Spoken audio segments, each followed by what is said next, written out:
The day is getting longer. The plant sprouts, young energy ascending, and we can feel the warm breeze. Where is this wind coming from? Who made the clouds, and where are they made? These are said to be the very first questions the founding master Sotaesan asked, which eventually led him to the enlightenment.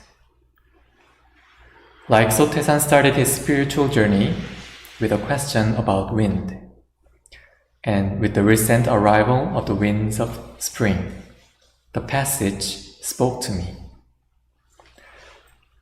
The founding master said, "I have taught you the Dharma of commanding the wind. The laws are the northwest wind, and the way and its virtue is the southeast wind.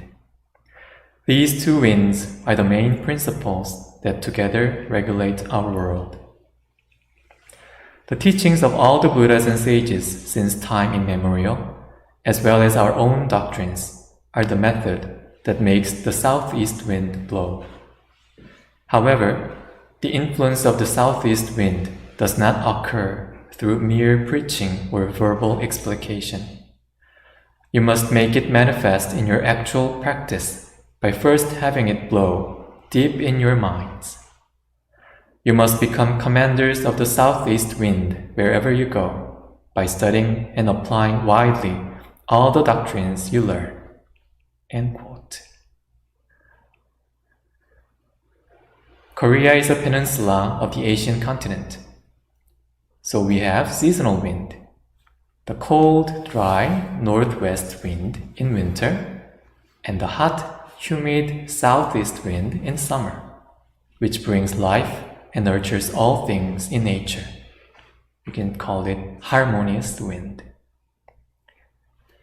This passage of southeast wind was in my mind as a hwadu, koan, over a month.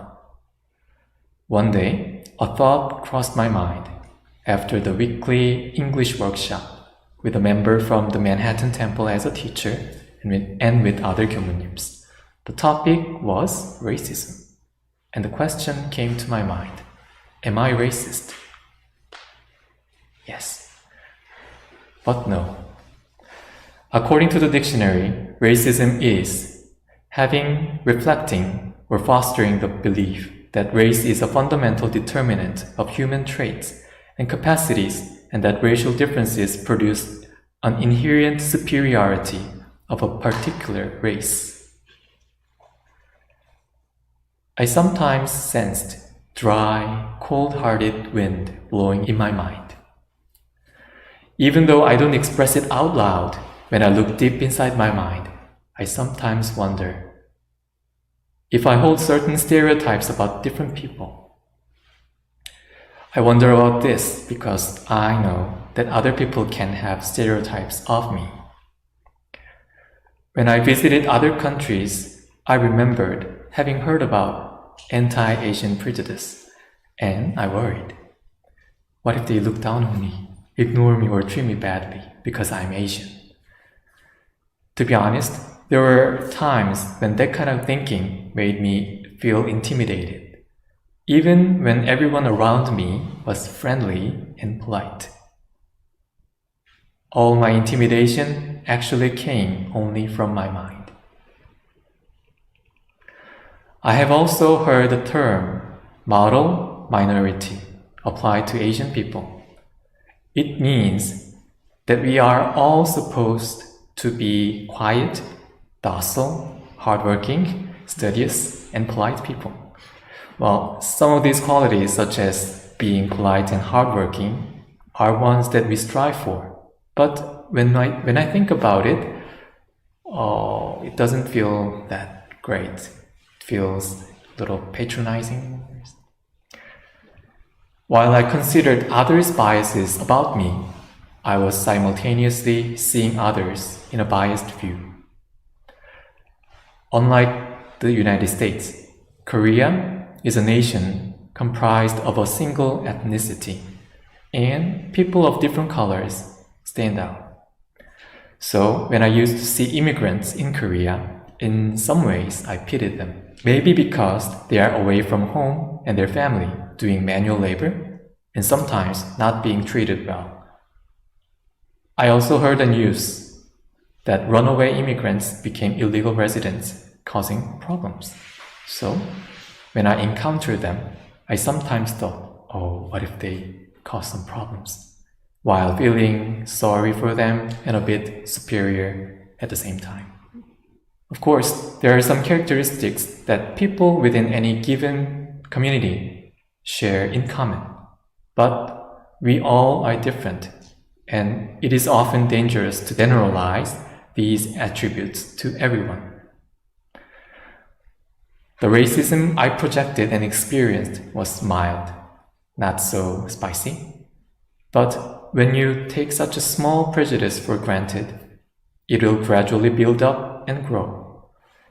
Similar to how our society gets divided and polarized into the extreme, I was worried that if I didn't deal with these small prejudices now, someday they would grow and transform into tolerance. Fortunately, my military service helped me with this perspective. During my 2 years of mandatory military service in Korea, I was fortunate to serve in the United States Army. From friends who had just turned 18 and enlisted, to sergeants and officers with years of experience in the military, I met many people who were of Latin American, white, black, Filipino, second-generation Korean, Irish, and Indian heritage. Luckily, in working together, I came to the conclusion that I didn't have to think so hard about our difference and preconceptions. Actually, I've never noticed any of that at all. Other than our military ranks, we were treated equally, and the experience of fellowship in that confined time and space made it easier for me to deal with people from different backgrounds a little more comfortably and naturally. But like the wind, which never stops, sometimes prejudiced thoughts come up unconsciously. Our mind is expressed through thoughts, words, and actions, and through those, as well as repeated habits and karma, one's self is created. As the thoughts pile up, I needed to do something. To help me with this preconceived notion, and to awaken the me who discriminates unknowingly, I do meditation and practice that helps me to stay awake and aware. And here comes my meditation journey. Unlike many practitioners, I wasn't a fan of meditation from the beginning. There were lots of struggles on my meditation journey. At first, I struggled with constant sleepiness. During the first year of the seminary course, we got a chance to stay with the head Dharma master, Venerable Gyeongsanim. One early morning, we were meditating in a small room when suddenly I heard a loud thud. I opened my eyes and found myself lying on the floor with my head down. Yes, it was me. While dozing off, I lost control of my body, fell asleep, and was knocked out. I really felt ashamed. But now I can say our mind goes together with our body, and I take care of my body, my health, and get enough sleep for morning meditation. The second struggle was the pain from the posture.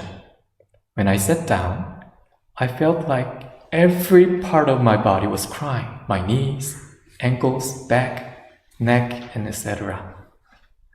I moved my numb legs every 5 minutes. I couldn't sit still. So I admire your presence here. Wow, amazing. I had chronic lower back pain that got worse when sitting. It wasn't easy. So, to develop the muscles around my spine, I exercised, and now Even with slight scoliosis, I have no pain. Also, by doing enough stretching and yoga before and after sitting, and adjusting my sitting posture to flat, now I feel very comfy. Thirdly, and most importantly, sitting meditation wasn't fun at all. I knew it was the best way and very essential for my practice and spiritual journey. I knew lying down made me fall asleep, standing made me move and made my knees hurt, but I just didn't like it. I actually hated it. So I found an alternative, that is chanting. Do you know this? In our scripture, the benefit of sitting meditation and chanting, sound meditation, is exactly the same. After chanting for 20-30 minutes, I could feel something like a vibration or emptiness. It was not like sitting meditation, where all you feel after 20 minutes is nothing but pain in the butt. After chanting, my mind became calm, and then I presumed this might be the state of samadhi, deep concentration. I did walking meditation, and I also tried to concentrate on sitting, starting from 3 to 5 minutes, and gradually increase the time until I could feel heaven. As sitting became more comfortable and the duration of being awake increased by little, a lot of thoughts arose. In the beginning, I followed all those thoughts. It was fun. I'm awake still. It is better than sleeping. I brought up all old memories, unleashed my imaginations, and sometimes came up with good ideas, which I could not remember afterward. But one day I thought, early in the morning, overcoming sleepiness, struggling with my body, sitting. Is it worth chasing my wandering thoughts? Then I made up my mind and tried something to be focused. I put an image of a dot on the floor and looked at it. But because my eyes were open, I had more random thoughts. So I returned to my breathing. I inhaled, exhaled, abiding on tanjan, breathing in and out. Then, before I knew it, I was entering the state where there were no thoughts, no breathing, no me, and I was still awake. I was one with my true nature, together with the great. I was the universe, and all things in the universe were me. I felt connected. I was seeing the world clearly, unobstructed, no attachment, no judgment, no racism. The starting point of the wind of harmony.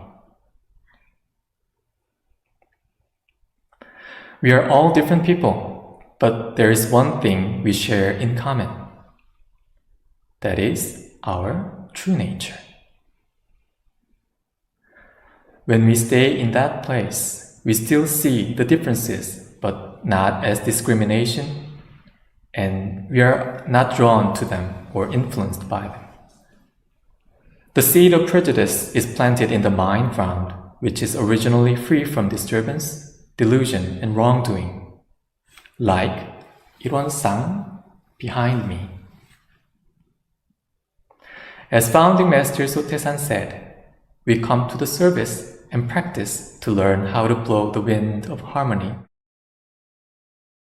So whenever we see that one circle, Shaun Song, let us all become protagonists or commanders of the wind.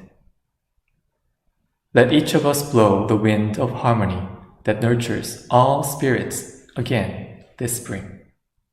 Thank you.